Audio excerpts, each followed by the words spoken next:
Hello बच्चा party, क्या हाल चाल? बढ़िया सब। स्टार्ट करते हैं बच्चों। एक तड़कता भड़कता टॉपिक जिसमें अब तक तो आपको प्रॉब्लम होती थी, लेकिन अब डरने की कोई ज़रूरत नहीं है। ठीक है, स्टार्ट करते हैं बच्चों कोनिकल पेंडुलम को। तो सबसे पहले समझते हैं कि कोनिकल पेंडुलम होता क्या है। ठीक है, अच्छा सिंपल पेंडुलम तो आपने सबने सुना होगा, जैसे कि सपोज ये हमारे पास एक सिंपल पेंडुलम है। इसको मैं नॉर्मल इस टाइप से ऑसिलेट करवा रहा हूँ। ठीक है, जैसे कि सपोज ये मेरे पास एक पेंडुलम है और इसको मैं क्या करवा रहा हूँ, इसको मैं इस टाइप से अगर ऑसिलेट करवा रहा हूँ तो इसको तो मैंने बोल दिया simple pendulum and simple oscillations. ठीक है, बट अगर इसको मैं इस टाइप से ऑसिलेट नहीं करवा के अगर मैं इसको ऐसे कोनिकल शेप में ऑसिलेट करवाऊं, ठीक है, क्या कर रहा हूं मैं, इसको कोनिकल शेप में ऑसिलेट करवा रहा हूं। यहाँ पे जो इसका बोब है वो एक सर्कुलर मोशन कर रहा है, तो इसी की बात हम करने वाले हैं। ठीक है, तो चलो इसको समझते हैं बच्चों, क्या क्या यहाँ पे कंडीशंस हो सकती है। देखिए, सपोज हमारे पास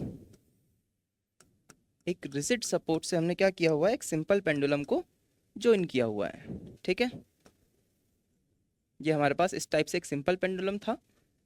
ठीक है, अब इस सिंपल पेंडुलम को मैंने क्या करवाया, मैंने इस सिंपल पेंडुलम को कोनिकल शेप में मूव करवाया, तो मैंने इसको कोनिकल पेंडुलम बोल दिया। ठीक है, तो मैं क्या करवा रहा हूं बच्चों, मैं इस पेंडुलम को कुछ इस टाइप से मूव करवा रहा हूं।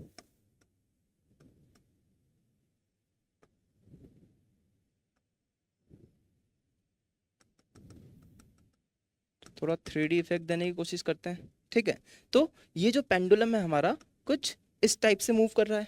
ठीक है, अब यहाँ पे सपोज ये एंगल हमें थीटा दिया हुआ है, कहाँ से एंगल, वर्टिकल से एंगल थीटा दिया हुआ है। और सपोज हमें दी हुई है कि length of this pendulum is r, और जो हाइट हमें गिवन है इस वर्टिकल से, जो हाइट है वो क्या है बच्चों, आर है। सपोज ये हमें गिवन नहीं है लेकिन हमने मान ली सपोज आर है, हमें ओनली एल गिवन है which is length of the pendulum. ठीक है, अब यहाँ पे क्या क्या होगा उसकी बात करते हैं। ठीक है, चलो देखो, इस सिंपल पेंडुलम में क्या बच्चों, इस रोप के अंदर ही क्या एक स्ट्रिंग है ना, यहाँ पे तो एक मास हमने सस्पेंड किया हुआ है और ये एक स्ट्रिंग है। अब स्ट्रिंग में क्या होता है, स्ट्रिंग में टेंशन फोर्स लगता है। ठीक है, तो स्ट्रिंग में लगेगा बच्चों टेंशन फोर्स। क्लियर? अच्छा, इसके अलावा और कौन कौन से फोर्सेस लगेंगे, तो सर यहाँ पे एक mg को हम कैसे भूल सकते हैं, हाँ mg लगेगा एक तो। ठीक है, अच्छा अब ये जो mg है और ये जो t है, इन दोनों की वजह से कुछ रिजल्टेंट फोर्स होगा और उसी की वजह से ये इस टाइप से मोशन कर रहा है। ठीक है, अच्छा अगर ये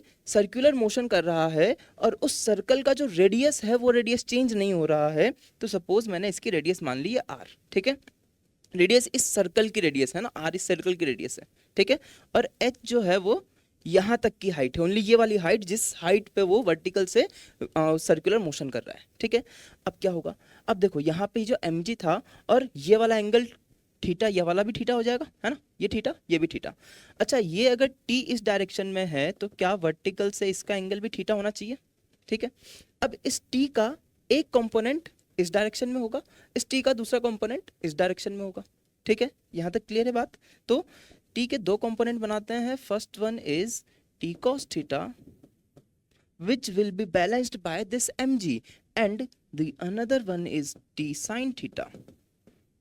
ठीक है, अच्छा अब यहाँ पे एक बात तो हमने बोल दी कि सर t cos थीटा जो है वो तो किसके इक्वल हो गया, mg के इक्वल हो गया, इसको मैंने बोल दिया इक्वेशन नंबर 1।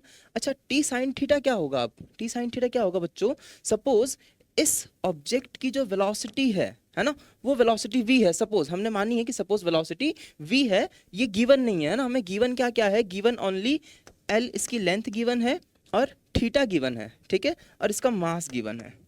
ठीक है, यही तीन चीज अपने को गिवन है, बाकी सब हमने अज्यूम किया है ना, तो अपना जो भी आंसर आएगा वो इसकी टर्म्स में आना चाहिए, राइट।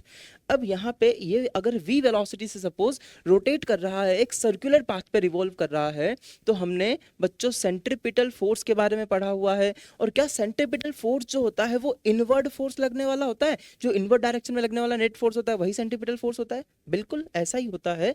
तो यहाँ पे जो t sin थीटा है यही किसके इक्वल हो जाएगा, यही सेंट्रीपिटल फोर्स के इक्वल हो जाएगा। It means t sin theta will be equals to mv square divided by r।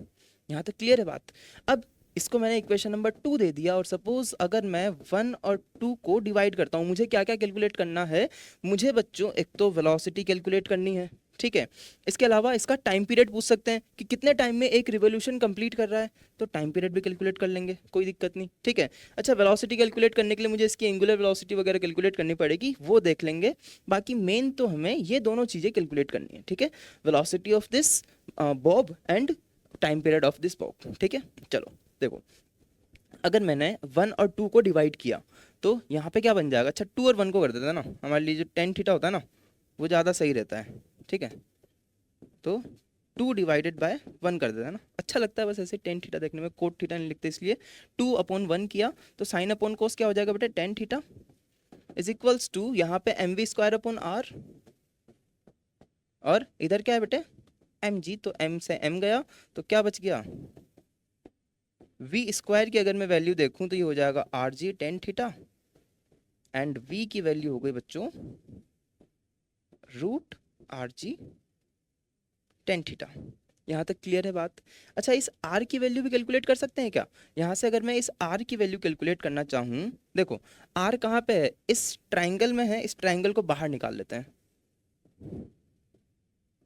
ये r है, यहाँ पे ये वाला डिस्टेंस r, ये वाला डिस्टेंस क्या है l, इसका हाइपोटेनस, और ये डिस्टेंस है h, ठीक है। h से मुझे अभी कोई मतलब नहीं क्योंकि इसके बारे में कुछ पूछा नहीं है, ठीक है। ये वाला एंगल थीटा है, तो क्या r/l equal to sign theta लिख सकते हैं, और क्या r is equals to l sine theta लिख सकते हैं, बिल्कुल भाई लिख सकते हैं, क्या दिक्कत है ना। तो r की वैल्यू क्या आ गई, l साइन थीटा, इस r की वैल्यू को यहाँ पे रखेंगे, हमारी v की वैल्यू आ जाएगी। यहाँ तक क्लियर है बात। चलो, अब अगर मैं बात करूँ बच्चों इसके टाइम पीरियड की, ठीक है,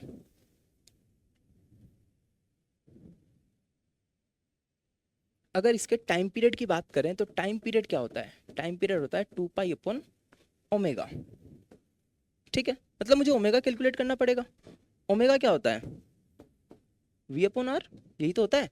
तो ओमेगा की वैल्यू क्या हो गई, v क्या है हमारे पास, v हमने लिखा हुआ है √rg टेन थीटा, है ना। v है बच्चों √rg टेन थीटा और अपॉन में r, ठीक है। ये r और ये √r, ये √r नीचे वाले r से रूट को हटा दे, एक रूट ले आएगा नीचे वाले r में, है ना। ऊपर √r है, नीचे r है, तो कितनी बार कटेगा, √r टाइम्स, तो ये हो गया बेटा g tan theta upon r, ये रूट के अंदर हो गया पूरा, ठीक है। तो ये ओमेगा की वैल्यू आई। मुझे तो टाइम पीरियड कैलकुलेट करना है, तो टाइम पीरियड क्या है 2π/ω, है ना। तो 2π तो एज इट इज, नीचे ओमेगा जो है उसको और रख देते हैं, तो 2π as it is, omega upon में है तो इसको रिवर्स कर देते हैं, है ना। रिवर्स करेंगे तो क्या हो जाएगा, r/g टेन थीटा, ठीक है। अच्छा, r को क्या लिखा हुआ है हमने, r को हमने क्या लिखा हुआ है l साइन थीटा, है ना। ये 13 यहाँ पे थीटा है, ठीक है। तो r is l sine theta, ठीक है ना। तो r अगर l साइन थीटा इसकी वैल्यू रखते हैं तो it will B 2π√l sine theta divided by g। Tan theta को क्या लिख सकते हैं, साइन अपॉन कोस लिख सकते हैं क्या, लिख देते हैं, ठीक है। साइन थीटा से साइन थीटा गया, क्या बच गया 2π√l cos theta divided by g। ये हो गया बच्चों मेरा टाइम पीरियड, ठीक है। याद रख सकते हो, है ना, √l cos theta upon g याद रख सकते हो, कोई दिक्कत नहीं, है ना। तो अगर याद नहीं भी रहा तो अपने को कंसेप्ट तो मालूम ही है ना, एकदम इजी, कोई दिक्कत नहीं। चलो, अब एक क्वेश्चन से इसको और अच्छे समझ।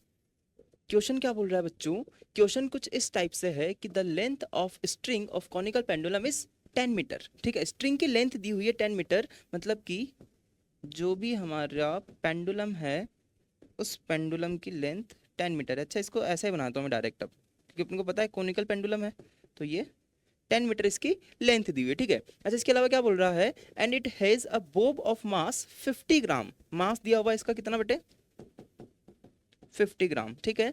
The angle that string makes with the vertical, vertical से जो एंगल है वो क्या है बच्चों 30 डिग्री है, मतलब कि जो हमारा ये वाला एंगल है, दिस एंगल इज 30 डिग्री, है ना। अब क्या बोल रहा है, if the Bob covers 1 revolution in 3 second, 1 revolution in 3 second, ठीक है।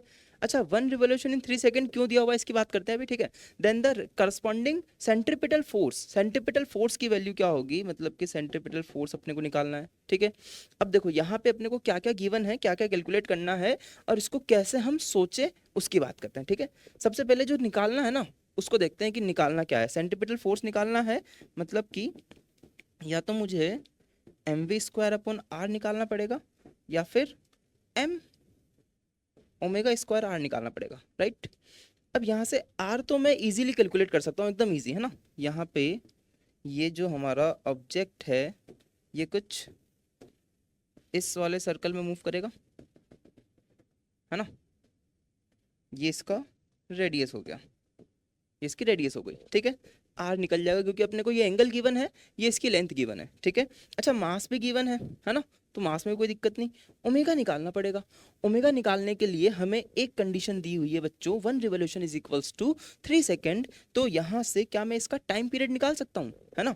ओमेगा होता क्या है बेसिकली, ओमेगा होता है सर 2π/t, है ना, होता है भाई ऐसा 2π/t होता है। अगर मुझे टाइम पीरियड पता लग गया तो ओमेगा भी पता लग जाएगा, और अगर ओमेगा पता लग गया तो सेंट्रीपिटल एक्सेलरेशन पता लग जाएगा, सेंट्रीपिटल फोर्स पता लग जाएगा, ठीक है। तो चलो ओमेगा निकालते हैं। ओमेगा क्या है 2π/t, और टाइम पीरियड क्या है, क्या 1 रिवोल्यूशन करने में बच्चों 3 सेकेंड लग रहे थे, तो 1 सेकेंड में कितना रिवोल्यूशन होगा। अच्छा ये 1 रिवोल्यूशन करने में 3 सेकेंड, तो यही क्या हो गया, इसका टाइम पीरियड हो गया।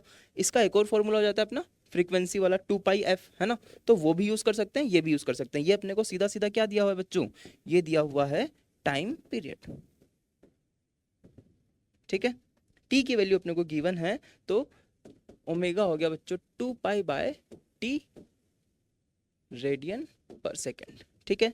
सेंट्रीपिटल फोर्स क्या था, m ओमेगा²r। m की वैल्यू दी हुई है बच्चों 50, लेकिन 50 ग्राम में है तो इसको मैंने 50/1000 कर दिया ताकि ये किलोग्राम में कन्वर्ट हो जाए।